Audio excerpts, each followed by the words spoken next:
Hello दोस्तों, मैं विजेश आपका स्वागत करता हूं अपने यूट्यूब चैनल एंटरटेनमेंट फ्यूजन में। जैसे आज अभी आपको देख करके आपको थंबनेल वीडियो का थंबनेल देख करके आपको पता चल रहा होगा कि आखिर आज का वीडियो का मेन टॉपिक क्या है। अभी जैसे आज मैं बता देता हूं कि अभी आज का वीडियो का मेन टॉपिक है स्टारलिंक को इंडिया में आना, ठीक है। उसके बाद जियो और एयरटेल के साथ डील करना। एक्चुअली कुछ दिन पहले ही भारत सरकार के द्वारा इंडिया में स्टारलिंक को अप्रूवल मिल चुका था कि आप इंडिया में अपना सैटेलाइट इंटरनेट सर्विस लॉन्च कर सकते हो। बट इसके साथ सरकार के द्वारा एक ये भी एलन मस्क को, जो एलन मस्क की कंपनी स्पेस एक्स है, उसको एक दिया गया था, मतलब एक पोर्टफोलियो दिया गया था कि आप इंडिया में इनडायरेक्टली आप डायरेक्टली काम नहीं कर सकते हो, आपको इनडायरेक्टली काम करना होगा।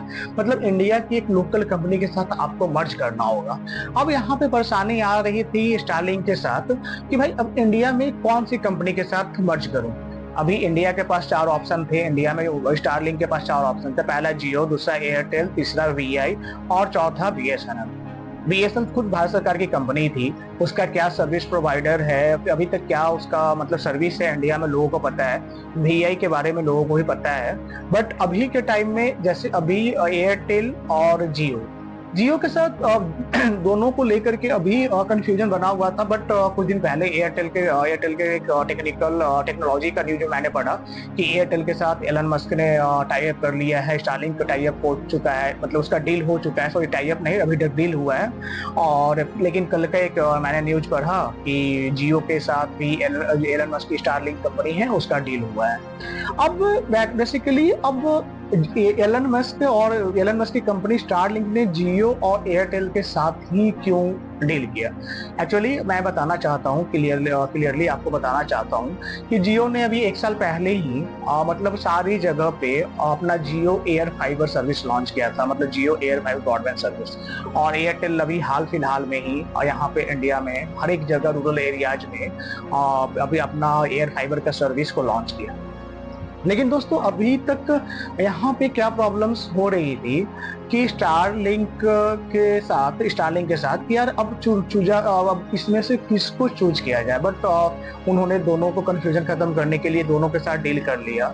हाँ, दोनों के साथ डील कंप्लीट कर लिया और दोनों के साथ अब इंडिया में स्टारलिंक वर्क करेगी। मतलब आपको अब जियो का भी अगर सैटेलाइट इंटरनेट लेते हो तो आप स्टारलिंक का ही सैटेलाइट इंटरनेट का प्रोवाइड सर्विस यूज करोगे। अगर एयरटेल का सैटेलाइट इंटरनेट लेते हो तो आप स्टारलिंक का ही आप इंटरनेट यूज करोगे। अब बेसिकली अभी तक प्रॉब्लम क्या हो रहा था कि आखिर अब सैटेलाइट इंटरनेट की जरूरत ही क्यों है। अब सब यहाँ पे क्वेश्चन आता है कि आखिर हम लोगों को सैटेलाइट इंटरनेट की जरूरत क्यों है। अभी ऑप्टिकल फाइबर चल रही है, एयर फाइबर चल रही है, अभी सैटेलाइट इंटरनेट आने वाली है अभी इंडिया में। आखिर हम लोगों को सैटेलाइट इंटरनेट की जरूरत क्यों।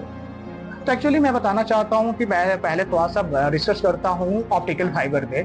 अभी बहुत सारे कंपनीज ने अपना ऑप्टिकल फाइबर्स निकाल के रखा है, अभी ऑप्टिकल फाइबर लॉन्च करके रखा है, जैसे बीएसएनएल हो गया, एयरटेल हो गया, जियो हो गया और भी प्राइवेट कंपनीज है।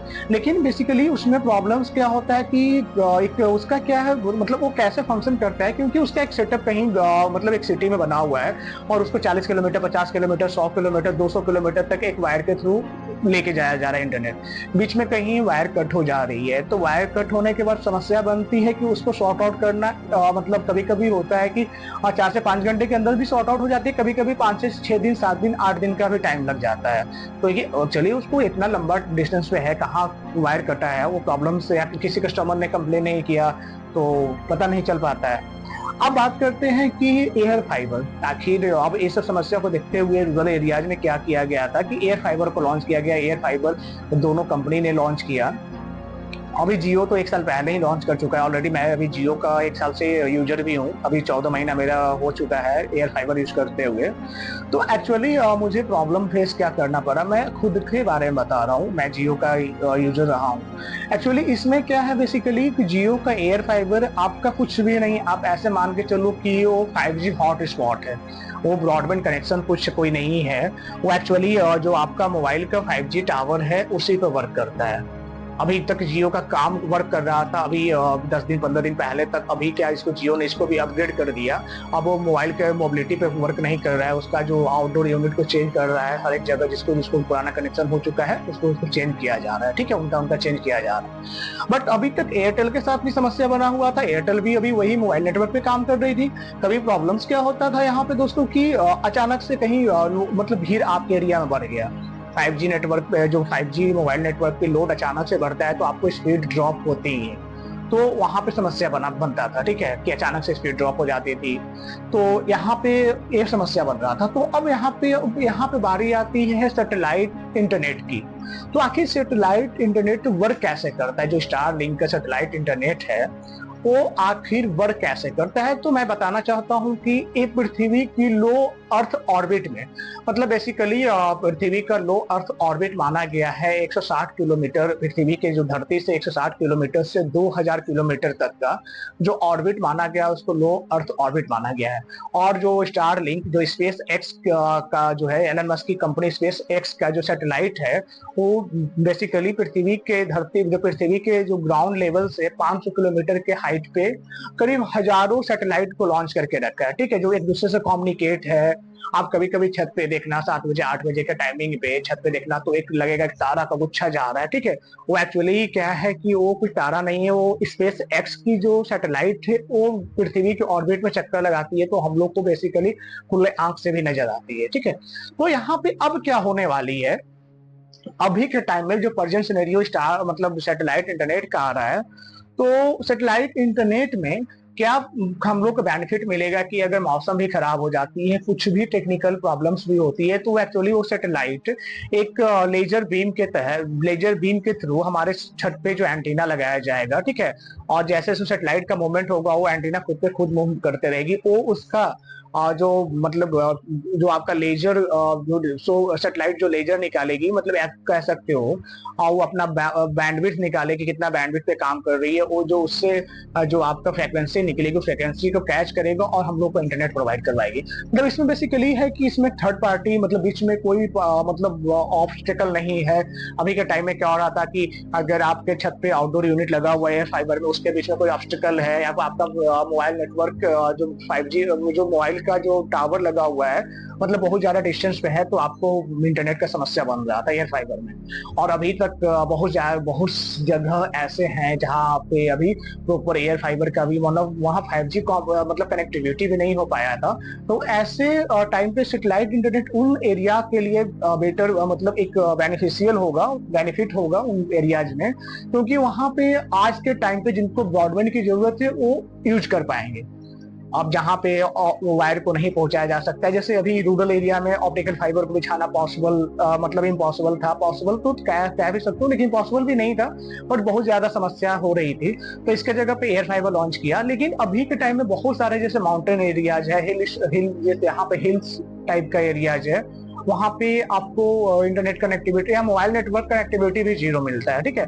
तो वैसे एरियाज में, ठीक है, वैसे एरियाज में सैटेलाइट इंटरनेट आने से क्या होगा कि उन लोगों को एक अच्छा स्पीड की इंटरनेट यूज कर पाएंगे, ठीक है।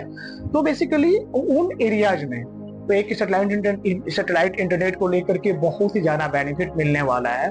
बट अब बात करते हैं यार कि यहाँ पे कि जैसे देखो कि अब अमेरिका वगैरह में इसको बहुत ही महंगा रखा गया है, ठीक है, जैसे यहाँ पे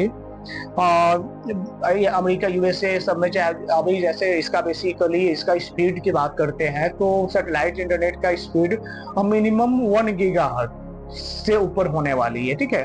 तो अभी हम लोग जैसे नॉर्मल एयर मतलब ऑप्टिकल फाइबर चाहे एयर फाइबर यूज कर रहे हैं तो 30 एमपीएस से 100 एमपीएस का स्पीड ही मिल पाती है, ठीक है। अभी तो जितना भी एयर फाइबर में 100 एमपीएस से ऊपर का कोई स्पीड है ही नहीं, अगर उससे ज्यादा लेते हो तो आपको कोई खास बेनिफिट मिलने वाली नहीं है, क्योंकि उतना अच्छा स्पीड मिल नहीं पाती है। अब यहाँ पे दोस्तों बात करते हैं कि आखिर यहाँ पे स्टारलिंक का जो प्राइस होने वाला है अभी जियो और एयरटेल के साथ, एक्चुअली ये अदर कंट्री में क्या किया है कि स्टारलिंक खुद अपना सिंगल सर्विस प्रोवाइडर है, मतलब उस किसी कंपनी के साथ टाई अप नहीं किया है। वहां पे क्या है इसका प्राइस बहुत ही ज्यादा कॉस्टली है, ठीक है। लेकिन अब इंडिया में क्या होगा कि ये जियो और एयरटेल के साथ टाई अप किया है, ठीक है, डील किया है। ठीक है, तो बेसिकली हम लोग एक होप लगा सकते हैं कि इसका जो जेन्युइन प्राइस होगा, लोगों को देखते हुए, यहाँ लोगों को जीडीपी के देखते हुए, ठीक है, कि क्या प्राइस होना चाहिए, लोगों का यहाँ का क्या इकोनॉमिकल कंडीशन है, उस हिसाब से प्राइस हो जाएगा। ठीक है, पहले अगर मान के चलो सिर्फ सिंगल अगर स्टारलिंक आती, अगर अकेले स्टारलिंक आती, तो सारे कंपनी को कंपटीशन देने के चक्कर में वो प्राइस तो अभी स्टार्टिंग में सस्ता करती थी, बाद में महंगा कर पाती। ठीक है, जैसे जियो ने किया था, स्टार्टिंग में क्या किया था कि सस्ता लेके आया प्लान, आज के रेट में महंगा कर दिया। तो वैसा ये भी कर सकता था, या हो सकता था कि ये बहुत ही ज्यादा महंगा प्राइस कर पाता है, जो हम लोग एक नॉर्मल एक मिडिल क्लास फैमिली इसको यूज नहीं कर पाते। ठीक है, लेकिन अब होप लगा सकते हैं कि मिडिल क्लास फैमिली भी सैटेलाइट इंटरनेट को यूज कर पाएगा, और खास करके इंडिया के वैसे टेरिटरी क्षेत्र जहां पे अभी तक एक प्रॉपर मोबाइल कनेक्टिविटी नहीं है, वहां पे एक अच्छा इंटरनेट मिल पाएगा, क्योंकि जियो ऑलरेडी सैटेलाइट इंटरनेट पे वर्क कर चुका है। ठीक है, तो स्टारलिंक को ज्यादा प्रॉब्लम्स नहीं होगा यहाँ पे फुल्ली सेटअप करने में, क्योंकि मैंने कुछ दिन पहले ही एक टेक न्यूज में पढ़ा था, क्योंकि जियो ऑलरेडी इस पे रिसर्च कर रहा है, इसका प्रोजेक्ट चला रहा है। तो अब इसलिए कि जियो का तो काम करीब करीब मतलब फाइनली होगा। ठीक है, तो आई होप, तो अभी देखो, अभी बिहार सरकार से कब इसको अप्रूवल मिलता है इस डील को, जिस दिन अप्रूवल मिल जाएगा उसके अगले दिन, चाहे एक आध मंथ के अंदर ही हम लोगों को सैटेलाइट इंटरनेट यूज करने की फैसिलिटीज में मिल जाएगी। अब उसका आने के बाद क्या होता है उसका रिव्यू ले लेंगे, आखिर किन लोगों को मिलेगा पहले। भाई यहाँ पे इंडिया में तो बहुत सारे प्रॉब्लम्स भी है, तो किन लोगों को मिलेगा, एक मिडिल क्लास फैमिली उसको यूज कर पाएंगे कि नहीं कर पाएंगे, उसका प्लान क्या होगा, वो आने वाले टाइम पे आपको पता चल पाएगा। ठीक है, चलो दोस्तों, वीडियो को यहाँ तक देखें, उसके लिए देखें आप लोग देखें उसके लिए आप लोगों को दिल से धन्यवाद। और अगर आप नए व्यूअर्स हैं तो काइंडली मेरे चैनल को सब्सक्राइब कर लीजिए, और वीडियो को लाइक भी कीजिए, कमेंट भी कीजिए वीडियो को कैसा लगा।